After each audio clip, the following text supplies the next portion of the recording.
loving hands, we held the show. Sa Encarnacion Farm, nature leads the way. Learning and growing every day. A farm school built for skills and dreams, where knowledge grows in fields of green. Organic farming, lessons made for life, preparing every learner to thrive. Organic agriculture, production, NC2. Agricultural crops, production for you. Agro entrepreneurship, NC2. Practical skills to help your dreams come true. 250 lang siya, may kasama na siyang Create, build a livelihood and shape your fate. Sa Encarnacion Farm, bawat kaalaman ay puhunan para sa kinabukasan. Encarnacion Farm, come grow with us from field to table, made with love and trust. ating pinag-dry. Learn, Masarap siya sa create, siligan. and taste the story. Nature and knowledge growing Kapag para ako, beautiful. ito ay 100% excel sa coffee. 250 grams, nutritious. And then, meron tayo dito ang natin seeds. Infused So, ginagamit natin cocoa, pa nagluluto. vinegar rich in Pwede flavor. rin siyang itanin. Kapeng barako, Ginagawa natin a siyang oil. local So, yung favorite. coconut na may Coconut soap and This one naman coconut ay shampoo pamintang bar. dulo.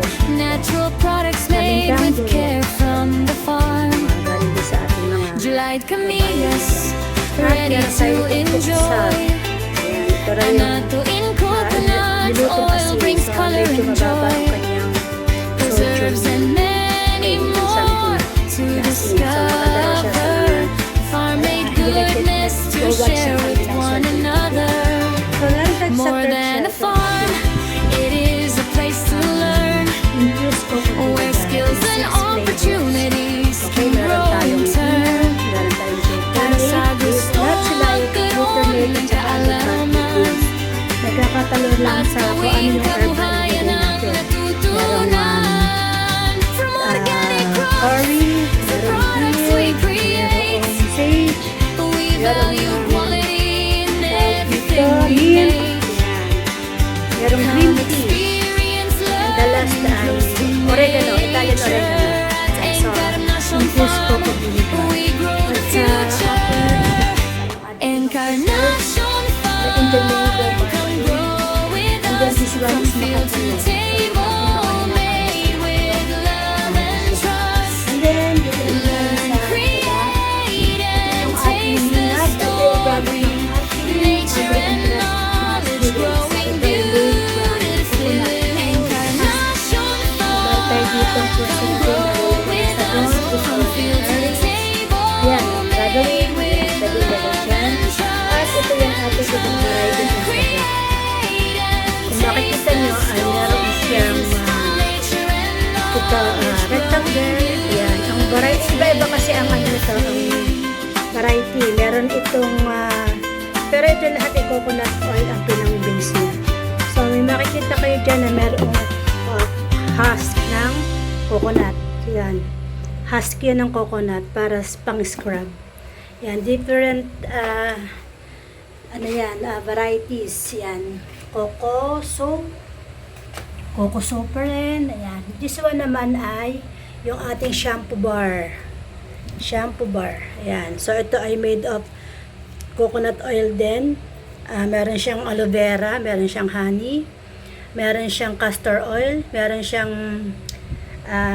olive oil na infused yung cloves at meron ding rosemary oil. So, maganda siya sa hair. Okay, so ito naman yung ating isa pang variety ng coconut soap. Ito ay turmeric soap. Yan, turmeric soap yan. This one naman ay matcha soap. So, medyo dark ang kanyang color. Ayan, matcha soap siya. Matcha soap. And this one ay Anato soap. Ayan. This one ay, alam ko turmeric din to, but in a lighter color. Meron din tayo dito mga rep magnet since tayo nag-abroad.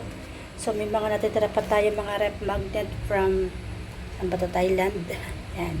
So, ito ay yung mga bag din. Ayan, sling bag from Thailand. At meron tayo ditong green tea. Ayan, tea. Yung ating hina-harvest na tea na nilalagay natin sa suka, yung natitira ay atin dinadry, ginagawa natin siyang, pinapowder natin at nilalagay natin siya sa tea bag. So, meron tayong green tea at meron tayong mint tea. Yan. Okay. At dito naman sa taas, narito yung ating 10 elements bracelet. Ito siya. Ito yung 10 elements bracelet din na iba naman yung kanyang packaging.